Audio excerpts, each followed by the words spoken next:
On this episode of the Ag Irrigation Collective, we're going to be talking about the weather, El Niño and La Niña. Stick around. Hi, I'm Wes Schaefer, your host for the Ag Irrigation Collective. Thanks for joining in on the podcast today or the YouTube video. We're going to dive into the weather today and visit about what the end of 2024 and 2025 weather year looks like. We're going to dip in and take a look and see what we're up against on El Niño, La Niña, and also this ENSO, which is El Niño Southern Oscillation.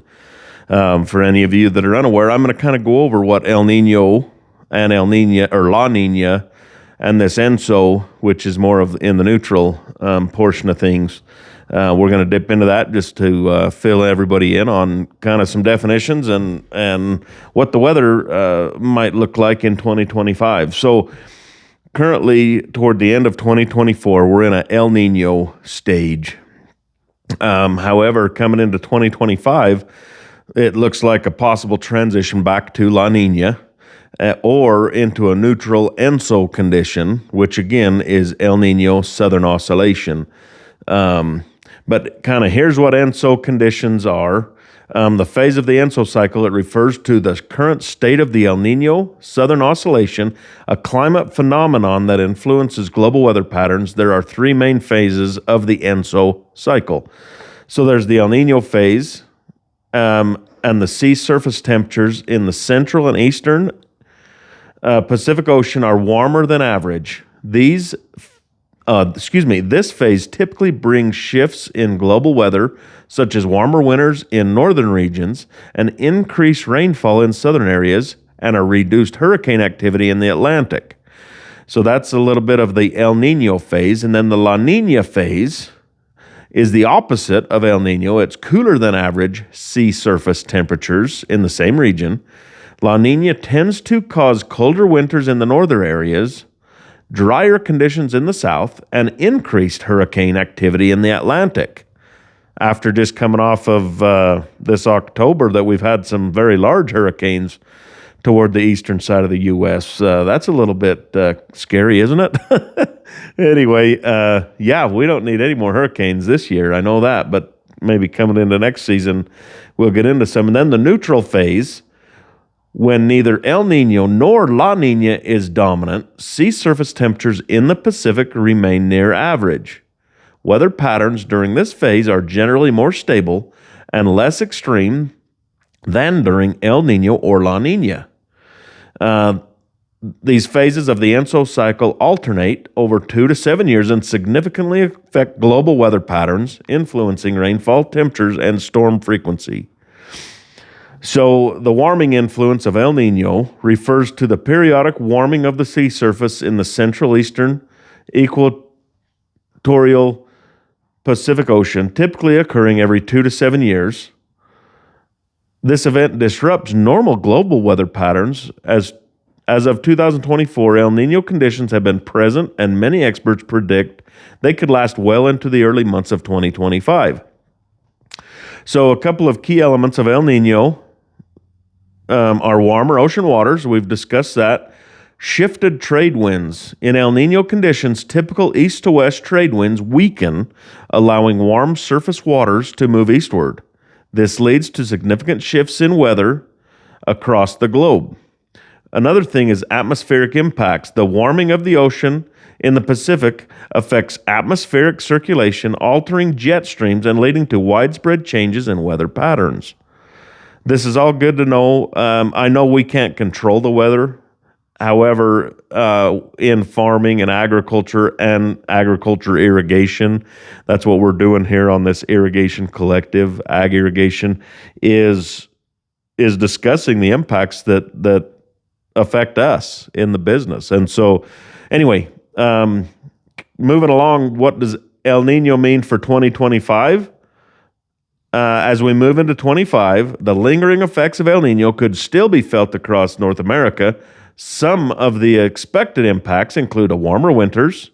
In many parts of northern United States and Canada, El Niño tends to bring milder than average winters with higher temperatures and reduced snowfall.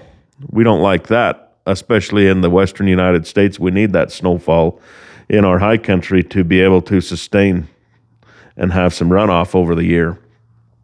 Increased precipitation. In the southern U.S. and parts of Mexico, El Niño often leads to above average rainfall. This can result in higher risk of flooding and wetter conditions overall. So that's kind of good to kind of keep us thought on. Drought relief. Regions such as California and the Southwest may continue to experience relief from long-standing drought conditions as El Niño brings increased precipitation to those typically dry areas. And then tropical storm activity. El Niño tends to suppress Atlantic hurricane activity while enhancing storms in the Pacific. This trend is expected to continue into 2025, reducing the risk of major hurricanes in the Atlantic, but increasing activity in the Pacific region, being the western portion of the United States and North America. La Niña, the possible return in 2025. El Niño has dominated much of weather patterns in 24. Some forecasts suggest the potential for La Niña to develop in late 2025. La Niña is characterized by cooler than average sea surface temperatures in the Pacific. This transition could lead to different weather dynamics by the end of 25. So some of the key elements, we did talk about the cooling of the sea surface temperature of La Niña, strengthened trade winds. La Niña reinforces the typical pattern of east to west trade winds, pushing warm surface waters further west and allowing cold waters to upwell along the eastern Pacific. North American effects. During La Niña, colder than average winters are expected in the northern U.S. and Canada, often resulting in increased snowfall. Meanwhile, the southern U.S. tends to experience warmer, drier conditions, which can exacerbate drought risks. That's a big deal in our business.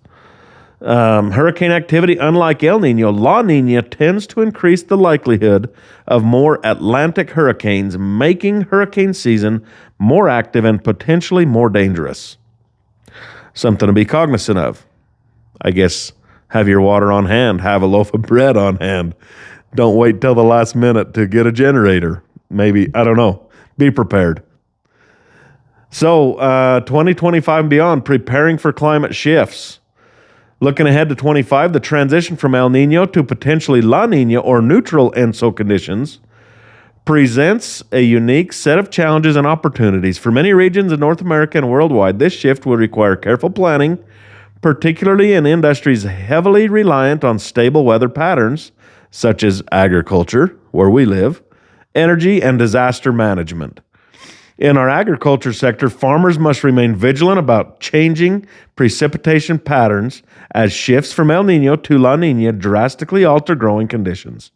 In regions that experienced wetter than average conditions in 24, a potential return of La Niña in late 25 could bring drought-like conditions. It's just something to be cognizant of course. We want to be mindful of that. And as we wrap up here, the 2025 climate year will likely be marked by the tail end of El Niño and potential onset of La Niña. Each phase of the ENSO cycle brings unique weather challenges, and understanding these dynamics is key to being prepared. Like I mentioned earlier, as the year unfolds, monitoring the evolution of these climate patterns will help individuals, businesses, and governments stay proactive and adaptable.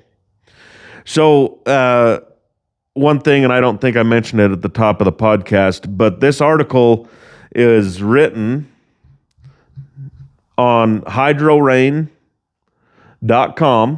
their website, by Richard Restuccia.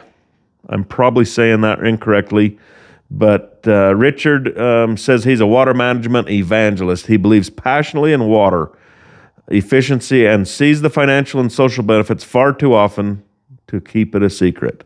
So Richard has written this article, and it's published on Hydro Rain's website under their blog section. it's really a neat article. I'll be pulling articles such as this to reference. I can probably put a link to it in the show notes so you can reference back to it. I covered pretty much the entire article, though, so it's not like you missed anything from the article. Anyway, appreciate you stopping by today for the Ag Irrigation Collective podcast.